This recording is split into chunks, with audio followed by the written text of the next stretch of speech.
Mtazamaji, hii ni Amasho Online TV, na kama unaungana nasi kwa mara ya kwanza usisite kusubscribe, kulike, lakini pia kutolea maoni hiki ambacho tumekuwekea hewani. Mimi ni Maharetini Mina.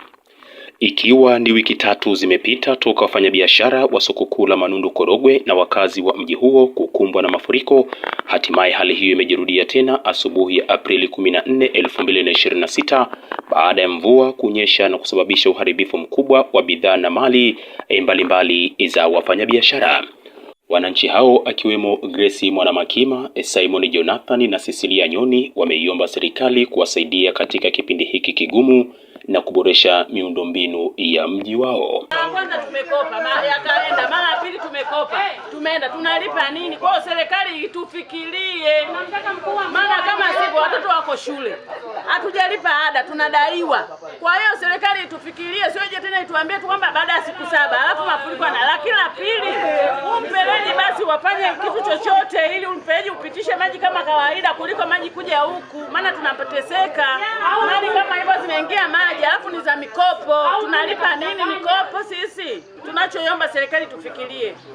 Ikiwezekana miundombinu itengenezwe kwa sababu maji yaliyokuja hapa leo sio maji yatoka pili, maji yatoka kwenye mifereji ya huko mjini yote yamekuja huku. Wilaya imezungukwa na milima, ni mingi, hapa ni bonde. Maji mengi yanakuja bondeni. Kwa hiyo tusipotanua hii mitaro bado hii shida itaendelea kuwepo. Kwa hiyo serikali nilikuwa naiomba sana.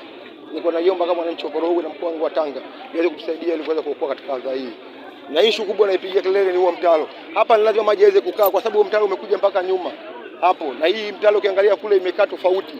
Kule sheli imeenda hivi na huku kwetu imekuwa hivi. Hapo nyuma kote hakuna, ni slope. Kwa hiyo haya maji ni lazima yafike yazuie na maji ambayo yanatoka juu Magunga Hospital. Hicho tunachoomba rais atusaidie. Barabara zisitishwe kwanza mpaka kiangazi ndio wachimbe. Ila tutengenezee mifereji na huku Mbeza pia mifereji waje wafanyaje, wachimbe watengeneze. Tunachoomba tusaidie kwa hili. Kwa majina naitwa Martin Mkelo, ni mkazi wa kata ya Manundu Korogwe, na watu wengi hata wanafunzi leo wameshindwa kuvuka maeneo ya kwenda Mtonga shuleni na wafanyakazi kutokana na wingi wa maji. Eneo letu tulilopo hapa ni sehemu hapa wanapouza wamama mahindi pamoja na watu wale wanaouza vyakula vya kuku. Wamepata hasara kubwa sana, biashara zao zote zimeteketea kabisa. Kwa hiyo tuombe tu viongozi wetu waone namna ya kutusaidia. Kama ni maeneo ya mto Mbeza ambao umesongwa sana, basi waone namna katika kipindi hiki cha kusaidia ili wananchi wasipate hasara kubwa hizi. Kufuatia hali hiyo, mkuu wa wilaya ya Korogwe William Mwakilema amewatembelea waathirika wa mafuriko hayo na kuwapa pole na kutoa mapendekezo ya hatua za awali kukabiliana na hali hiyo, huku diwani wa kata ya Manundu Rajabu Mzige akiwasihi wananchi kuendelea kufuatilia taarifa za mamlaka ya hali ya hewa.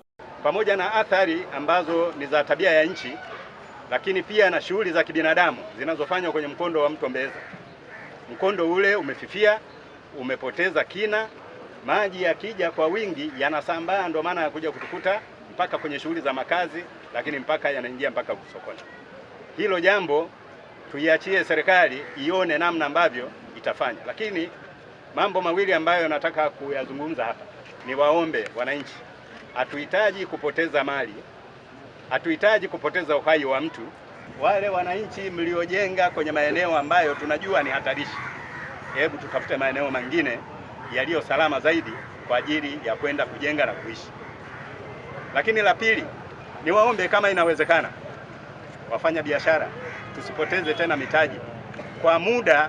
Wale ambao mabanda yao yanaingiliwa na maji, yaliingiliwa mara ya kwanza, yameingiliwa tena na leo, hebu tuhamie kwa muda kule soko la kwetu linalojengwa la Kilole. Sisi ambao tunahitaji bidhaa tutakuja kule kununua, hatuwalazimishi. Lakini wale walio tayari, mkurugenzi atapanga pamoja na watu wake, wakati tunasubiri ile ripoti inatupa ushauri gani, watu tuhamishie mitaji yetu na biashara zetu soko la Kilole kwa muda, ili tuipe serikali iangalie sasa maeneo haya ambayo yanazama na ingiliwa na maji mara kwa mara, tuchukue hatua gani. Kitu tunachomshukuru Mwenyezi Mungu kwamba hakuna maafa. Hilo ndio jambo kubwa la kumshukuru Mwenyezi Mungu, lakini kwa kweli wakazi wa kata ya Manundu hususan Mbeza, lakini wafanyabiashara wa soko kuu wamepata hasara kubwa sana. Lakini bado nawaeleza wananchi wangu kwamba na wafanyabiashara wafuatilie taarifa za mamlaka ya hali ya hewa. Sasa hivi kwenye TV wanatoa, kwenye maredio wanatoa. Yani sasa hivi namshukuru Daktari Samia Suluhu Hassan kupitia wenzetu hawa wa hali ya hewa wanakuja na taarifa sahihi. Wakikwambia leo mvua itanyesha, ni kweli mvua inanyesha. Kwa hiyo niwaombe wananchi wangu wote tufuatilie mwendelezo mzima wa taarifa ya hali ya hewa na tufuate maelekezo tunayopewa ili tusikutane na majanga ambayo yanatokea. Asante sana. Naye Yusufu Mkinta ni katibu wa mbunge jimbo la Korogwe mjini Charles Mhando Njama akizungumza kwa niaba ya mwakilishi huyo wa wananchi amesema tunatambua jitihada za mheshimiwa wetu mkuu wa wilaya William Mwakilema ambazo amezifanya kwa kuunda kamati ile ambayo inachunguza tukio ambalo lilitokea tarehe 23 mwezi huu wa 3 wa kuchunguza mafuriko ambayo yalitokea awali. Pamoja na hayo, mheshimiwa mbunge wa jimbo la Korogwe mjini anatambua thamani ya wafanyabiashara hawa na wakazi hawa ambao wanakaa kule mtaa wa Mbeza kwa namna jinsi wanavyoathirika, lakini kama mheshimiwa mbunge anatambua hilo, na ndio maana mimi mwakilishi wake nimekuja leo hapa kwa niaba yake ili kuona kama namna gani ofisi ya mheshimiwa mbunge tunathamini, tunatambua mchango wa wenzetu hao, ndugu zetu ambao wamepata mafuriko kwa siku ya leo. Tuwaombe ndugu zetu wafanyabiashara wa Manundu hapa sokoni na pia wakazi wa mtaa Mbeza, mheshimiwa mkuu wa wilaya ametoa maelekezo kwa wale ambao watapenda kuhamia soko la jipya la Kilole kule kwa muda huu, naomba tutumie fursa hii kama kuna uwezekano tuweze kuhamia ili kunusuru mitaji yetu. Lakini kingine pia tuendelee kufuatilia vyombo vyetu vya habari mara kwa mara, kwa sababu mvua hizi zinaendelea kila kukicha na kila siku.